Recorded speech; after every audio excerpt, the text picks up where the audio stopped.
자, 그래서 이 스트리고락톤이 도대체 뭔지는 모르겠으나 너무 빨리 시작했나? 뭐 이렇게 생겼어요. 여러 가지 다양한 스트리고락톤들이 존재하는데 뭐 대충 한번 봐주고 마는 거지 뭐. 이렇게 생겼는데 결국 이게 일종의 페로몬 구실을 하는 화학물질이라는 얘기지. 이거 사실 식물에서 또 다른 용도로도 많이 쓰이는 새롭게 확인된 호르몬의 일종입니다. 식물의 대표적으로 터줏대감으로 잘 알려져 있었던 호르몬들이 몇 개 있는데, 예를 들어서 뭐 오옥시닌이라든가 지베렐린이라든가 무슨 사이토카이닌이라든가 뭐 그런 뭐 압세식 애시드도 그 4대 호르몬들이 있었는데 요즘 새롭게 발견돼 갖고 나도 호르몬이야라고 막 이제 그렇고, 그것이 우리에게 뭐 전혀 중요한 것은 아니고, 그러니까 이런 식으로 유인을 해주는 그런 유인책으로, 그러니까 얘네들이 뭔데 이렇게 유인을 하지? 얘는 뭘까? 여기서 이것을 설명을 할 수가 있어야 되는 거지. 얘네들을 흙에다 뿌려버리면, 이 물질을 흙에다 뿌려버리면 결국 균사들이 하고 이렇게 그걸 따라서 간다는 얘기 아니야. 뭐야? 왜 그럴까? 결국 균사의 세포 표면에 스트리고락톤의 특이적인 구조를 인지를 하고 결합이 딱 되면은 그것에 따른 신호가 거기에 자극을 줘갖고 균사의 세포에 자극을 줘서 야 그쪽으로 세포 분열 해라 하고 막 이상하게 이런 좀비를 만들어 버리는 그런 관계가 존재를 한다는 얘기죠. 어쩌다 보니까. 그래서 그것을 따라서, 그러니까 식물이 일단 이 스트리고락톤을 뿌릴 때는 자기 근처에다 뿌릴 거 아니에요. 멀리다가, 지가 무슨 야구 선수도 아니고 저기다가 뿌려버리지 않을 거 아니에요. 그러니까 여기다가 근처에다가 스트리고락톤을 뿜어내면 결국은 그걸 따라서 스트리고락톤 냄새를 킁킁 맡듯이 균사가 와가지고서 가까이 온다는 얘기죠. 그래서 자, 그런데 이제 이렇게 되면 여기에 따라서 여기에 화답을 하는 거지. 무슨 이게 뭐 외교 프로토콜도 아니고, 얘네들이 곰팡이가 일단 이 신호를 접수하면 곰팡이는 이제 식물한테도 내가 갈 테니까 너도 준비해 라고 하는 신호를 뿌린다는 얘기죠. 그냥 불쑥 지 혼자 너 나 불렀어? 하고 쓱 들어가는 게 아니라 문 열어놓을 준비하라고 곰팡이도 뭔가를 이제 얘 무슨 신호를 뿌리는지는 아직 확인이 안 됐으나 뭔가를 뿌려서 식물이 알아먹을 수 있는 신호를 뿌리는 거지. 식물의 어떤 수용체가 리간드로 그걸 받아들이면 곰팡이가 하나 걸려들었구나 이제 나의 스트리고락톤 유인책에 곰팡이 하나 걸렸어 하고 자 준비하자 하고 이 식물 뿌리 내에서 곰팡이를 맞이할 준비를 하는데 담당하는 유전자들을 이제 막 흔들어 깨우는 거죠. 야 곰팡이 왔어 빨리 뭐 집 치우고 빨리 뭐 이상한 거 만들어 놓고 들어오라 그래. 뭐 그렇게 서로 상호작용이 일어나는, 이거는 똑같은 일이 나중에 보게 될 질소 고정을 하는 세균과 이 콩과 식물의 뿌리에서 똑같은 일이 벌어져. 결과는 다르지만 이런 식으로 일단 접수를 하면 세균도 야 준비해, 식물 뿌리 준비해. 그럼 식물이 그것 신호 접수하고 준비를 해. 이 두 과정에서 뭔가가 틀어지면 거기서 결별되는 거지 뭐. 그래가지고서 이제 곰팡이는 들어가서 뭔가 특별한, 이제 곰팡이가 식물 뿌리 안에 들어가서 곰팡이 나름대로의 아이덴티티를 형성하면서 식물과 같이 더불어 사는 그러한 형태학적으로 우리는 이것을 수지상체, 뷰스클이라고 얘기를 하는데, 이 용어가 중요한 것은 절대 아니고 많이 까먹겠지. 들어봐도 뭐라 그랬지? 수지 나무 뿌리라는 얘기죠. 나무 가지, 수지 나무 가지처럼 생긴 모양이라는 한국말로. 그런데 거기서 이제 서로 간에 물물 교환이 이루어지는 거죠. 당분조, 인죽계 행은 이런 것들을. 그래서 이걸 사진으로 보거나 전자현미용 사진으로 보거나 그림으로 이것을, 그러니까 이 식물 뿌리 사이에 요 틈새를 얘네들이 들어와가지고 막 이렇게 둘러싸는 거지. 징그럽게. 그래서 그것을 마다하지 않고 식물 뿌리는 다 나를 잘 되라고 하는 짓인가 보다 하고 같이 서로. 그런데 이제 여기서 얘네들이 이렇게 밖에서만 이렇게 있으면서 이렇게 점잖게 예, 그들의 주거 공간은 실제 주거 공간은 침입하지 않으면서 이렇게 상호작용을 일으키는 그런 형태도 있고 좀 더 공격적인 이 곰팡이는 뭐 서로 간에 뭐 이제 뭐 있다고 뚫고 들어가 버리는 심지어 그런 곰팡이도 있는 것이고 그래서 이렇게 뚫고 들어가 버리는 이것을 우리는 엔도마이크로라이스의 내부라는 얘기, 안으로 들어간다는 얘기지. 그다음에 오늘 외생 액토라는 얘기는 바깥쪽이라는 얘기. 액토마이크로라이자 한국말로 뭐 똑같은 얘기지만 그대로 번역한 건 외생균근 밖에서만 이렇게 안으로 들어가지 않는 그런 균근의 형태. 안으로 직접 이렇게 들어가 버리는 세포 안을 들어가 버렸어 그냥. 그런 것은 내생 이건 뭐 한국말로는 얘기 안 써있네. 똑같은 얘기죠. 엔도라는 얘기는 안쪽이라는 얘기니까. 내생 균근. 차이는 명확하게 구분이 되겠죠. 들어가느냐 안 들어가느냐. 어차피 일은 다 제대로 다 똑같이 이 물질 교환은 제대로 다 이루어진다는 얘기입니다.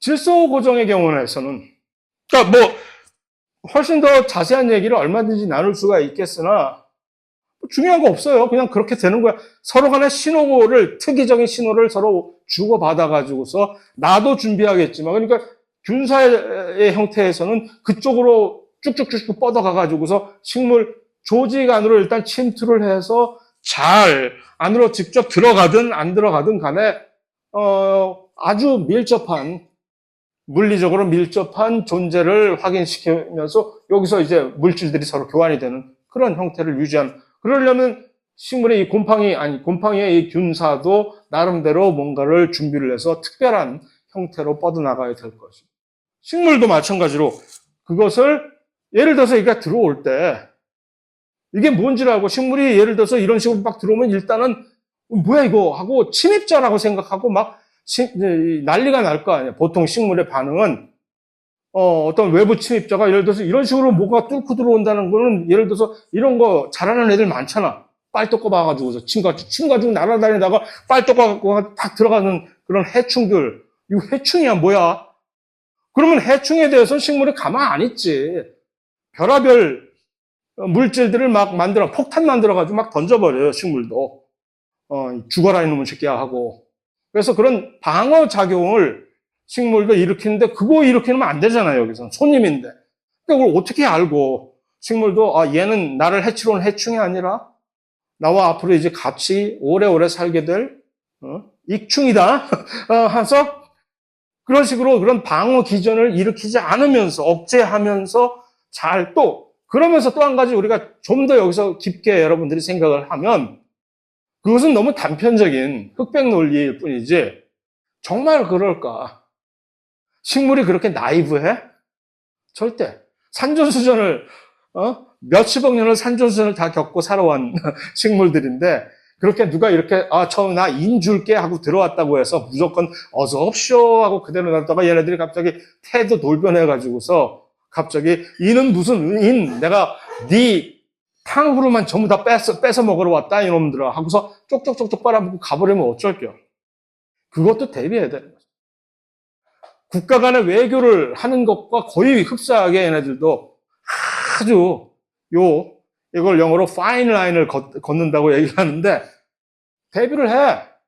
이걸 반응을 할 때 일부는 기본적으로 방어에 필요한 유전자들도 같이 활성을 시켜놓고 있어. 혹시 여차 이 녀석이 내가 뜻하지 않게 뭐 이상한 짓을 하면 이제는 더 이상 너는 손님이 아니라 나의 적이다 하고 그거를 다 준비를 해놓고 있는 거예요.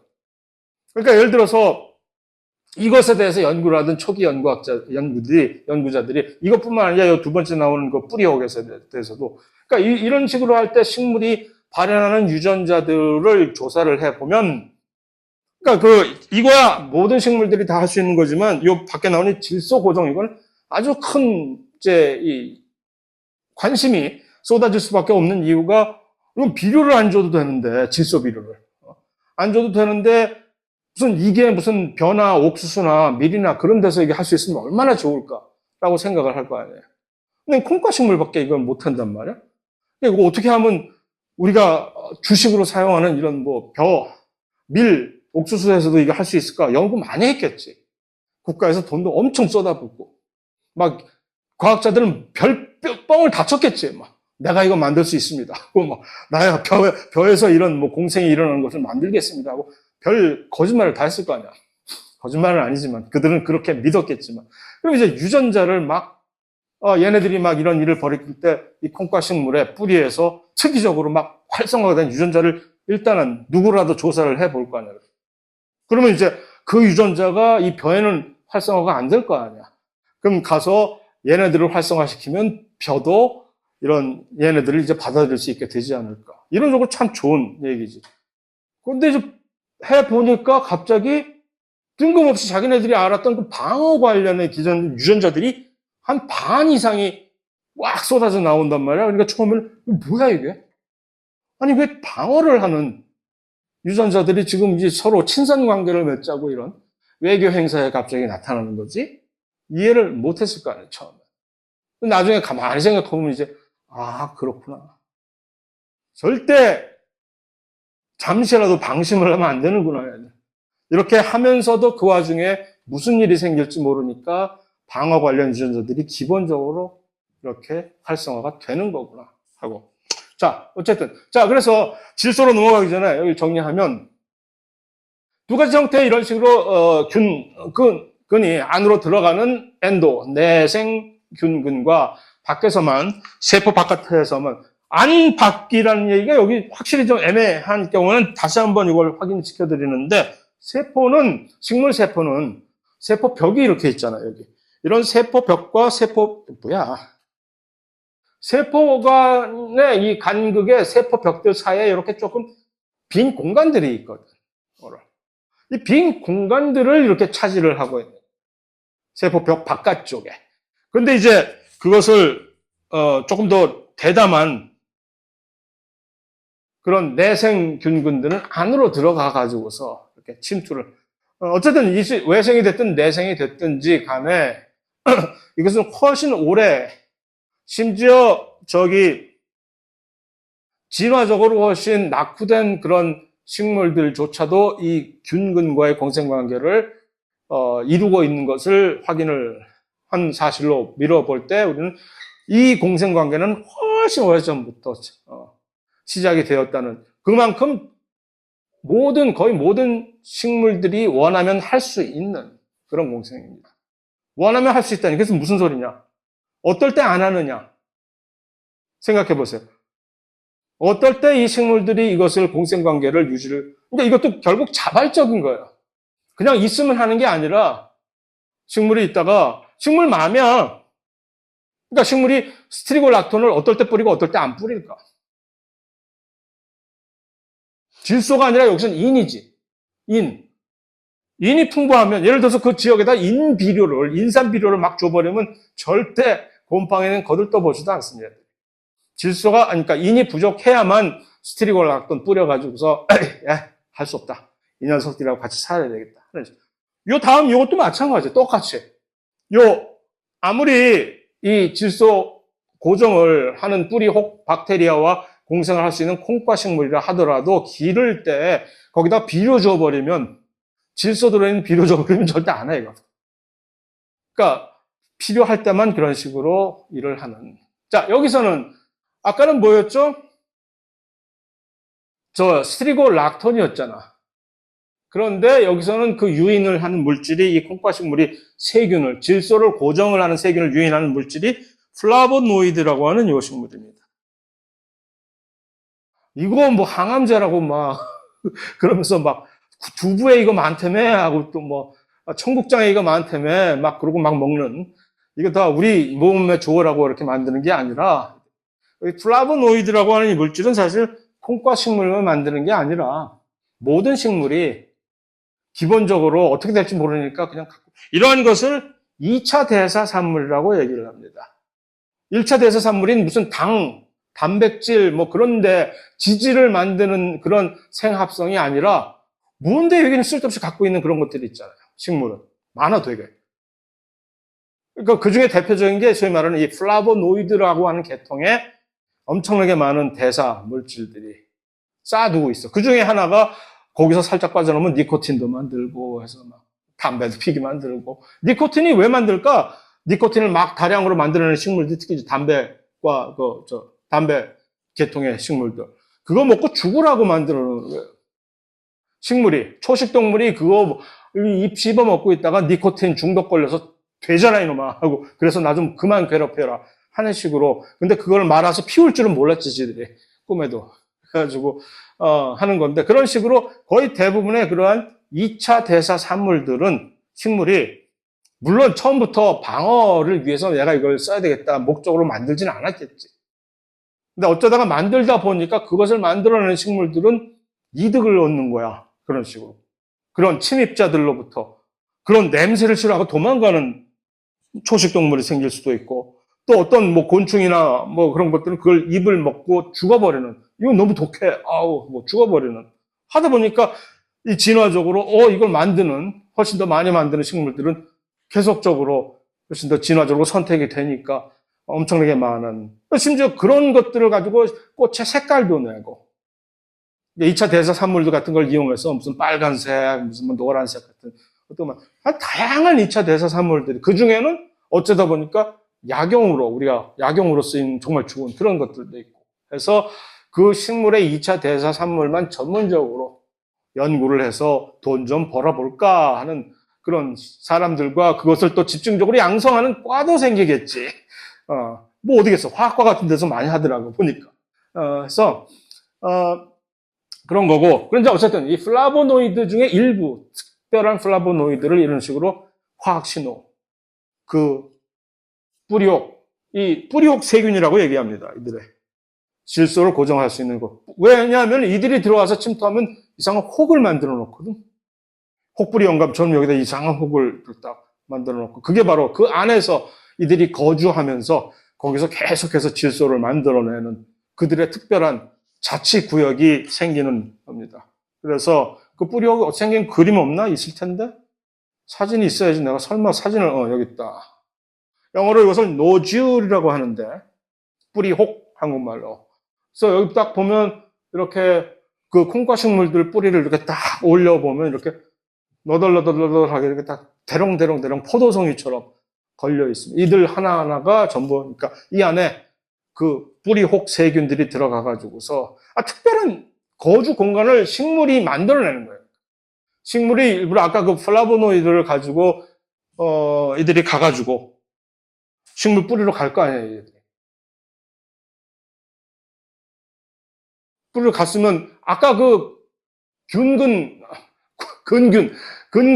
근균들처럼 똑같은 일을 벌이는 거지. 난 갔으니까 준비해 하고, 나 들어간다 준비해라고 해서 이들이 던지는 신호가 있어.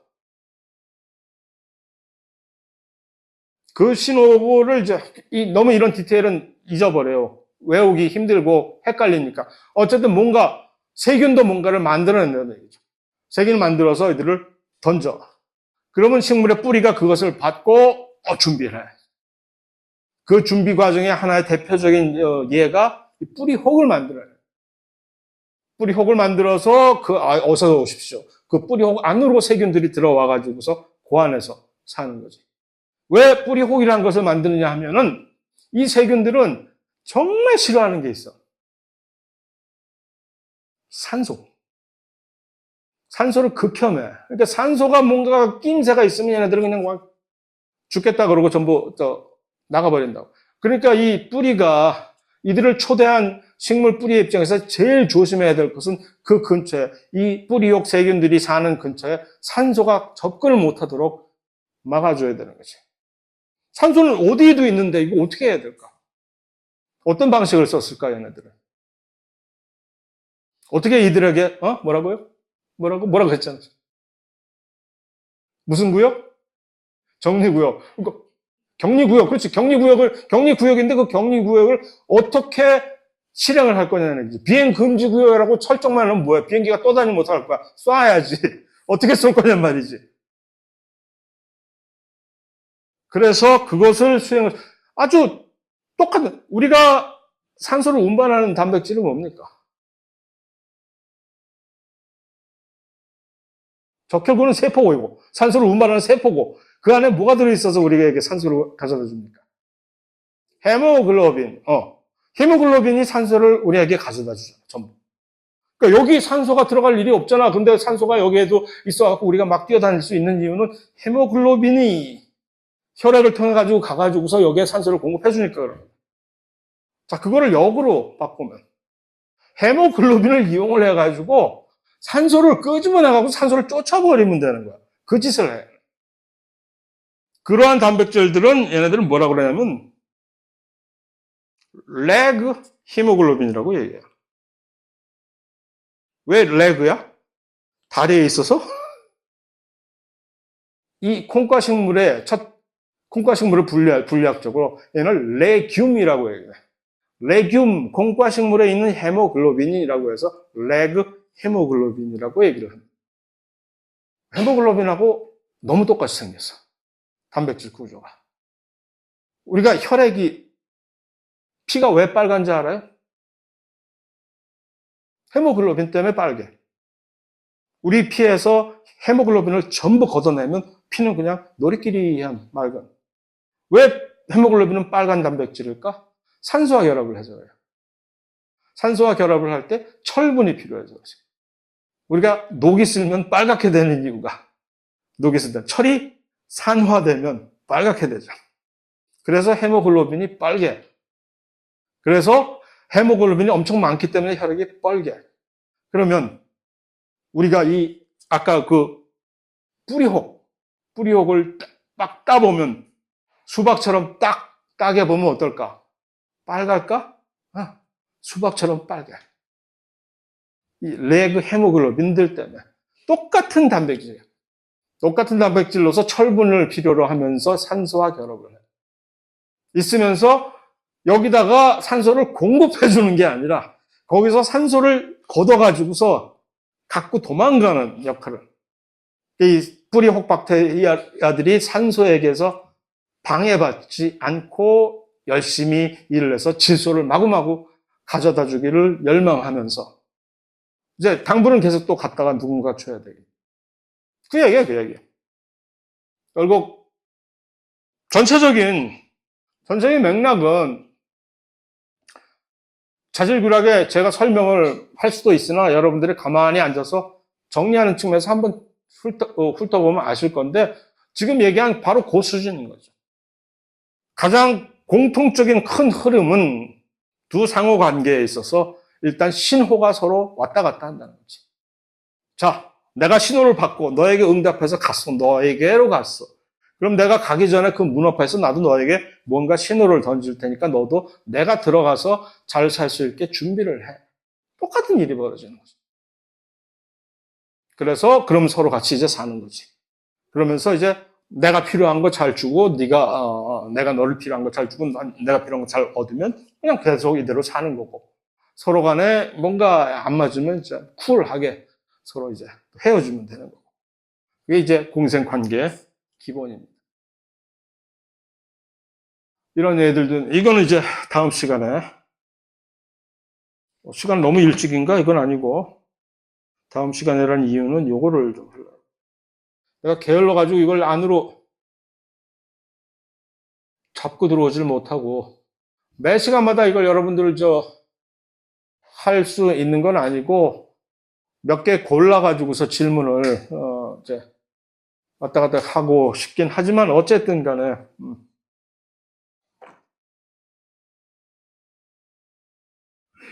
이거 식물의 이 아주 활성화되어 있는 분열 조직 아무 데서나 막 새로운 개체를 만든 이거 항상 인간이 열망하는 어쩌네 능력이잖아. 그래서 우리도 손오공처럼 머리카락 하나 뽑아 아주 훅 불면 갑자기 나의 분신이 여러 개 생기면 정말 좋겠다. 수업 안 들어오고 분신이 들어와 있고 막 시험도 한꺼번에 여기저기 동시에 가서 보고 나는 집에서 자고 참 좋겠다. 나는 인간의 적용에 진행된 실험. 굳이 식물을 자꾸 할 필요 없지. 동물 특유의 특성을. 왜냐하면 식물을 완전히 그 엄청나게 이 분화가 된 특성을 전부 동물이 가져와서 한다는 게 얼마나 어려운 일이겠어요. 그러나 비슷하게 줄기세포, 결국 줄기세포가 바로 그러한 이유로 막 각광을 받는 건데 너도 나도 줄기세포 연구하려고 하는 것인데 그 중에서도 요즘 대세인 가장 탑으로 뜨고 있는 줄기세포 분야, 연구 분야가 바로 요 유도만능 줄기세포입니다. 요거는 뭐냐면 그냥 실제적으로 정말로 식물이 뭐 가지고 있는 그런 것처럼 우리의 체세포, 줄기세포가 아닌 체세포를 그냥 띄어다가 피부세포 하나 뚝 띄어다가 배양접시에 넣고 이제부터 너는 줄기세포다. 너는 이제부터 배아줄기세포다라고 하면 얘가 세뇌가 돼가지고서 나 정말 그런가 하고 이제 배아줄기세포처럼 행동을 하는 녀석이 생겨났어요. 그걸 이제 우리는 유도 만능 줄기세포라고 얘기를 해요. 그러니까 결국은 옛날 얘기라는 얘기입니다. 우리는 식물처럼 될 수 없어라고 원래 알고 보니 우리도 사실 그렇게 될 수 있다는 공부를 네가 덜 해서 그렇지 공부 열심히 해보니까 되대 하면서 그래서 해가지고서 그러니까 결국은 유전자에 어떤 유전자를 어떤 특정한 시기에 어떻게 활성화시키냐가 관건이었다라는 그래서 유도 많은 줄기세포를 만드는 방법이 이게 간략하게 요약을 한다면 그런 체세포를 띄어내가지고서 거기서 배양하면서 특정한 그런 이제 주요한 유전자 세포 분열과 분화를 관장하는 주요 유전자 저 꼭대기에 있는 그런 유전자를 몇 개를 활성화시키면 얘네들이 진짜로 배아줄기세포화 된다는 얘기죠. 그러면 이제 거기서부터는 무엇든지 만들 수 있잖아요. 이론적으로. 그래서 이제 그 얘기는 지금 현재로 갑자기 유도맞는 줄기세포를 이용해가지고서 어떤 갑자기 뇌가 없어진 사람을 뇌를 만들어라 해가지고 뇌를 만드는 단계에 왔다는 얘기는 아니고 이제 그게 가능하다는 게 확인이 된 상태 정도라는 얘기죠. 곧 되겠지. 곧 여러분들의 아직 여러분들이 생을 마감하기 전에 확실히 되겠지. 유도맞는 줄기세포를 이용을 해서 막 뭔가 장기 같은 것들도 막 그걸로 막 새로 분화해서 대체하고 무슨 그런 세상이 오리라고 봅니다. 그다음에 요 구멍이 요게 저 헌물관에서 요게 요 사이를 통해서도 물이 나갈 수 있는 구멍입니다. 구멍들이 옆에도 이렇게 딱딱딱 뚫려 있는 그런 조금 비효율적인 거예요. 그러니까 하다 보니까 여기만 요 위로만 이렇게 되는 게 아니라 여기도 찔찔찔 나올 수 있게 되고 이건 물 먹는 하마라고 말씀드렸잖아요. 수축을 하고 팽창을 하고 하는 거를 팽창을 할 때는 물을 흡수하면 이게 세포가 팽창이 돼가지고서 세포가 팽창이 나면 마치 여기 와이셔츠에 너무 커져가지고서 여기 막 헐크 될 때 맞아 헐크 될 때 막 여기 단추 사이로 이게 딱 터져버리잖아. 팽창이 돼가지고서 그런 것처럼 이게 열리는 거고 수축을 하게 되면 이게 쫄아드니까 이게 다치게 되는 거고 이 두 세포가 공변 세포가 그렇게 되는 겁니다. 그 물이 어떻게 왜 들어가느냐 하는 기전은 안에 공변세포 안에 이 용질 미네랄들이 많이 축적이 되면 물들이 삼투에 의해서 들어가게 되는 거고 그 용질들을 미네랄들을 공변세포 바깥으로 쫓아내게 되면 삼투 압력이 약해지니까 밖으로 물이 빠져나가게 되는 거고 그걸 왔다 갔다 아주 순식간에 조절을 하면서 이걸 합니다. 어느 정도 차이가 나는지는 물론 정말 열심히 하는 그 생리학자들은 이미 그걸 해놓기는 했겠지만 내가 게을러서 확인을 안 해봤지만 보존율이 꽤 차이가 나요. 왜냐하면 일단 표면적이 다른데 입 면적이 저 화렵수들은 엄청나게 큰데 거기서 수분 유실이 엄청나게 많을 수밖에 없는 거고 침엽수들은 이렇게 바늘 같은 데서 그 잎에서 수분 손실이 일어나봤자 얼마나 일어나겠어요. 명확하게 그래서 차이가 나는 거지. 침엽수들이 겨울에도 늘 푸른 그 색깔을 유지할 수 있는 이유. 수분 유실이 그다지 많지 않다는 것을 반증해 주는 겁니다. 이거 어떡할까? 시험에 낼까, 이거? 궁금한 거? 궁금한 거 채로 있다가 중간고사 나와서 답 쓰게 시험에 내버릴까? 내가 답하기보다? 이건 매우 아비어스한 이유이긴 한데, 왜 온대지방에서만 이것이 나이트가 아니고 열대지방에서 왜 안 나느냐? 그러니까 이거 시험에 내자, 한번. 시험 문제입니다, 이거. 중간고사. 왜? 근데 금방 생각해보면 너무, 아주 쉬운 답입니다, 이거. 그래서. 어려운 거 아니에요. 매우 쉬워. 그리고 어쩌면, 사실은 그다지 큰 변별력도 없을 시험 문제겠다. 이미 이렇게 공지를 하니까. 금방 물어보면 제대로 답해주겠지, 뭐, 챗GPT가. 그래서, 어쨌든, 시험에 한번 낼 테니까 답 대신에 한번 생각해 보세요. 이것도, 이거 비슷하게 둘 다 섞어서. 둘 다 뭐 좋은 질문이긴 한데, 그러니까 나이테의 근본 원리를 이해를 하라는 얘기입니다. 이게 왜 한 줄만 생길까, 나이테가? 그 다음에 그 나이테라는 것은 왜 온대 지방에서만 생길까? 열대 지방이 아니고.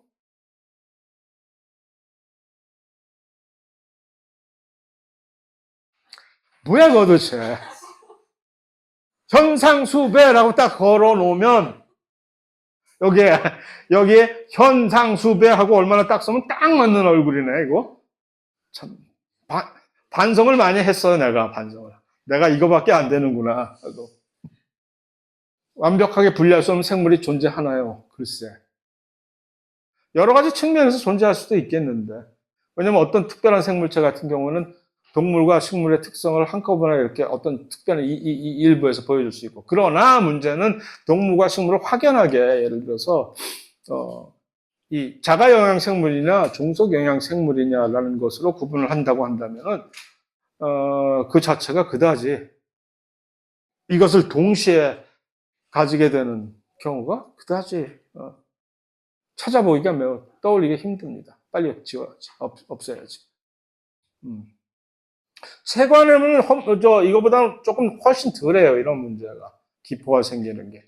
왜냐하면 물뿐만 아니라 물론 물을 통해서 같이 이게 흘러가긴 하지만 물과 여러 가지 그 안에 농도가 여러 가지 물질의 농도가 많이 섞여 있는 그런 혼합물들이 있기 때문에 또한 구조도 역시 물건과 조금 다르고 파이프의 구조가 그러나 결국 그런 가다가 그런 식으로 이런 일이 절대 안 생긴다는 얘기는 아닙니다. 체관에서도 그런 기포가 발생하는 일이 있어요. 또. 배아줄기 세포를 냉동을 했다고? 설마 이거 혹시 이거 아닐까?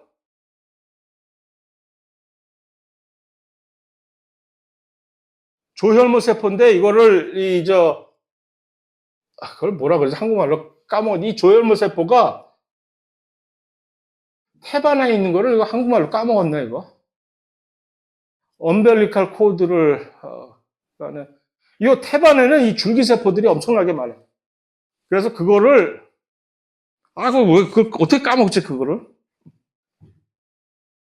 코드 블라드? 코드. 어쨌든 그거는 냉동 저장해놔요. 요새는 태어나서 탯줄을 저장하는 탯줄 은행이 있어.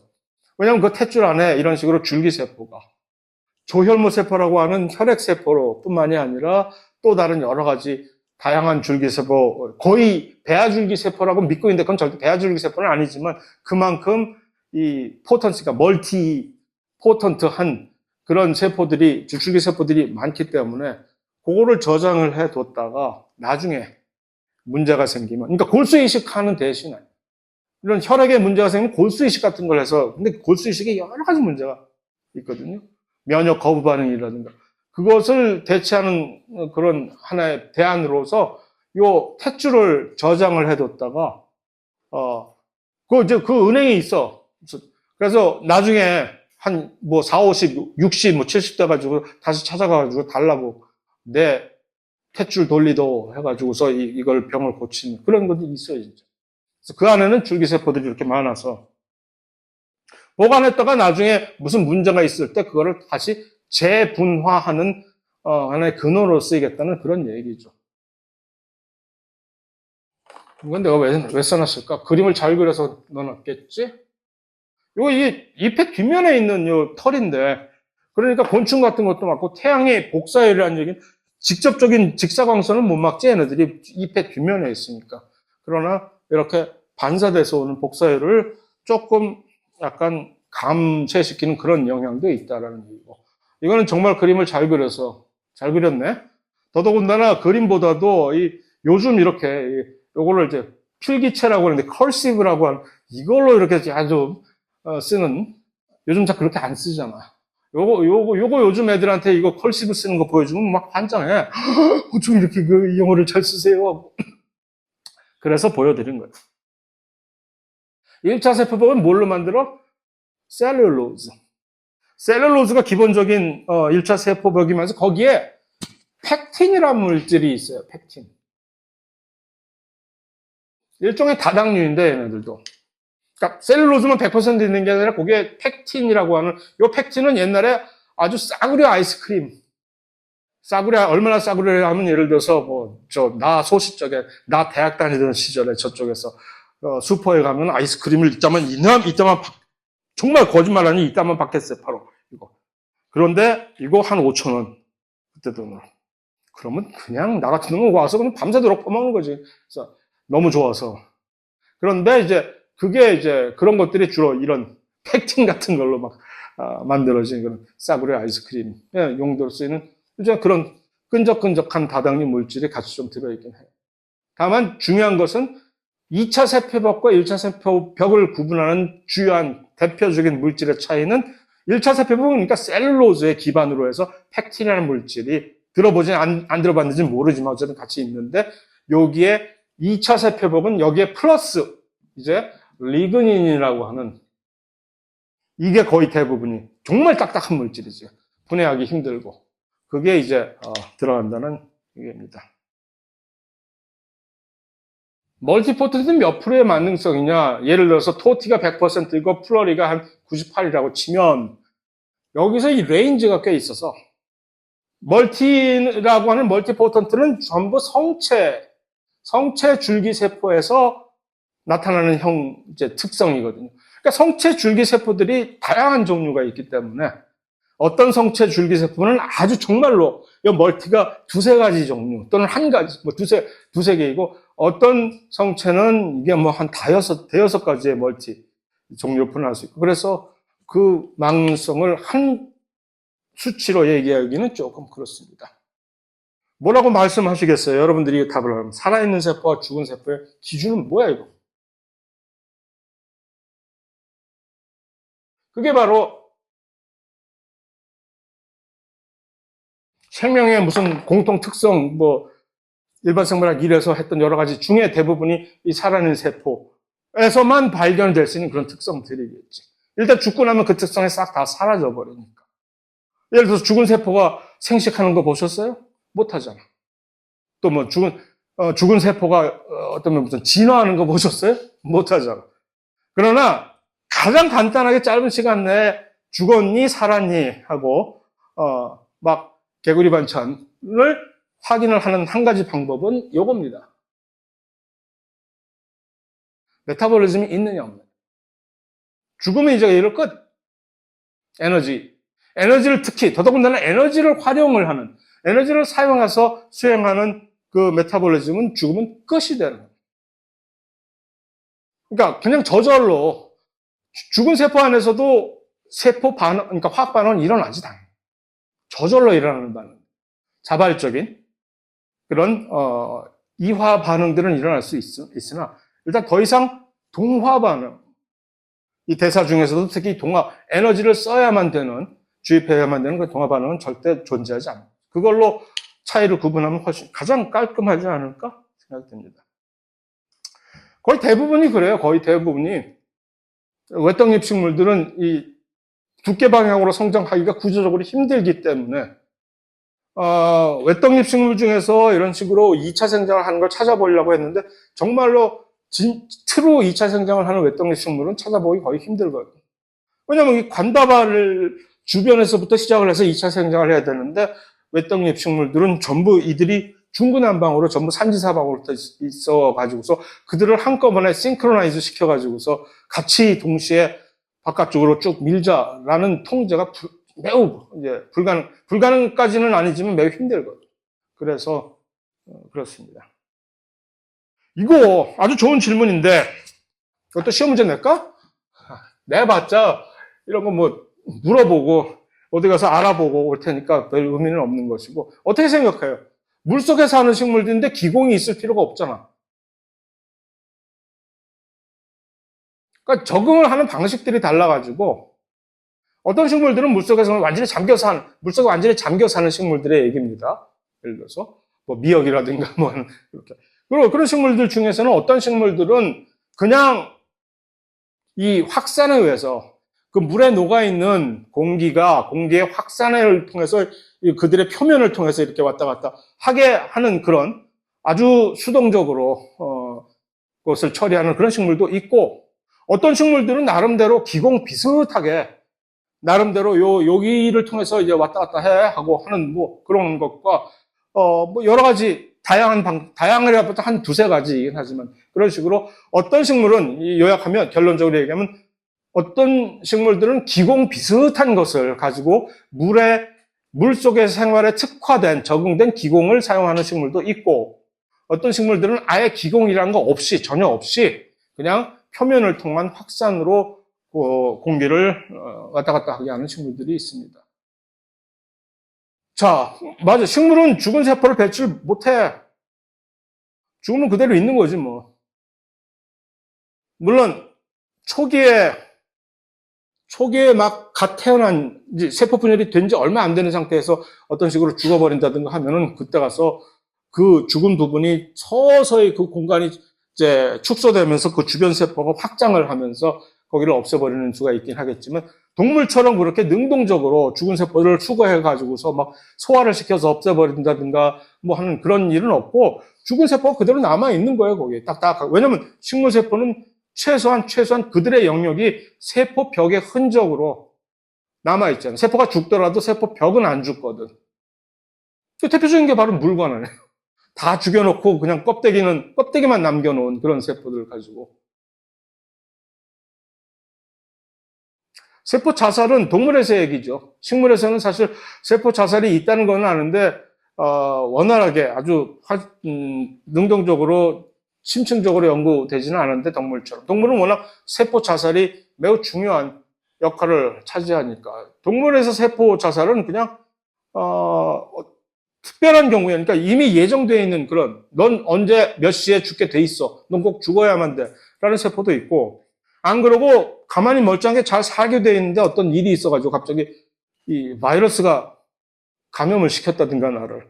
갑자기 내가 내 몸 안에 암이 지금 발생이 됐다는 걸 세포가 인지를 했다든가. 그러면 그냥 예정에 없던 세포 자살을 수행을 해버리게 되는 경우도 있는데 둘 다 자기들이 알아서 이것을 이 메커니즘이 있어요. 일반적인 프로토콜이 있는 거야.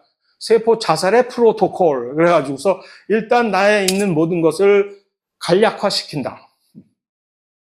간략화시키기 위해서는 나의 덩치 큰 물질들을 전부 쪼갠다. 잘게 자른다.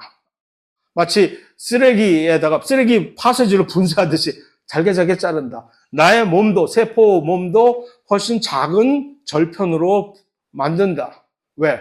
그러면 나를 잡아먹을 곧 올 백혈구가 와서 잡아먹기 편하게 백혈구가 와가지고 작은 조각으로 전부 어흥 잡아먹고 아무 일도 없었다는 듯이 딱 입 씻고 깨끗이 끝나는 게 세포 자살의 어떤 프로토콜입니다. 동물이 누가 식물 불화한다고 누가 그랬어 도대체. 나 그런 얘기 한 적 없어. 그래서 식물의 특징을 가진 동물도 있는가? 어떤 특징? 일부 특징, 예를 들어서 식물의 광합성 특징을 살짝 모방하려고 폼을 잡는 동물도 있을 것이고 또 식물처럼 정말 생겼는데 동물의 산호초 같은 것을 우리가 얘기할 수도 있는 것이고 또 식물의 그러한 이 토티포턴시라고 하는 다능성, 만능성을 그것을 완벽하게 구사하는 동물은 현재는 없지. 그러나 그쪽으로 가기 위해서 어느덧 시간이 다 돼가네 이것만 하다 보니까 하기 위해서 이렇게 막 연구를 하는 그런 차원이 있고 꼭 일어나야 되는 그런 부위가 있죠. 어느 단계에 가서. 그 예로 제가 손가락 얘기도 했었잖아요. 손가락에 어떤 특정한 시기에서 손가락 중에 여기에 있는 세포가 죽지 않으면 우리의 손가락은 이렇게 못 펴요. 그래서 어떤 발달 단계에서 어느 지역은 확실하게 죽게끔 이미 프로그램화가 돼 있는 거죠. 그 예가 찾기가 힘들더라고. 연력학 제1법칙이 좀 더 찾아보시면 일반적으로 얘기해서 이게 바로 똑같이 에너지 보존 법칙과 동의어입니다. 안으로 훨씬 더 자세하게 들어가면 그 안에서 훨씬 디테일한 얘기를 할 수 있겠으나 연력학 제1법칙을 설명할 때 가장 첫 번째로 얘기하는 건 이게 뭐냐? 바로 에너지 보존 법칙입니다. 이게. 그것을 뭐 다양한 형태로 다르게 얘기하고 있는 것이지만 결국은 결론은 연력학 제1법칙에 의해서 절대로 에너지가 우주의 총량 에너지가 변하지 않는 것을 설명을 하는 것입니다. 그래서 그러한 측면에서 이제 왜 우리가 음식을 먹어야 되느냐라는 것을 거기에 빗대서 얘기한 것이죠.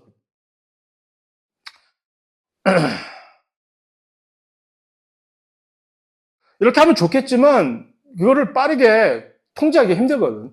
어떤 뭐 우리가 양수기가 있는 것도 아니고 우리가 왜 자꾸 나를 식물을 나화시키지? 식물은 너는 너고 나는 사람인데.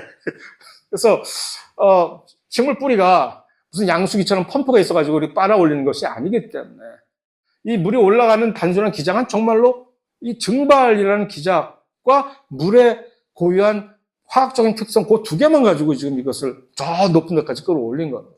그러니까 그러다 보면은 여기저기서 기포가 발생하는 일이 생긴다는 얘기입니다.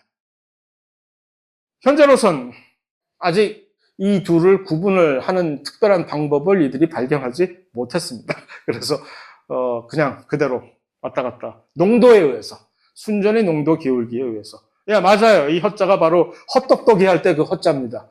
물관인데 헛물관이라는 얘기는 물관 같지도 않은 게 감히 물관 부시를 한다고 해서 헛물관이라고 그거는 이제 저의 괜한 폄하이고 맞아요. 그 헛이라는 얘기는 약간 온전치 못하다는 그런 뜻입니다. 요게 아마 끝일걸?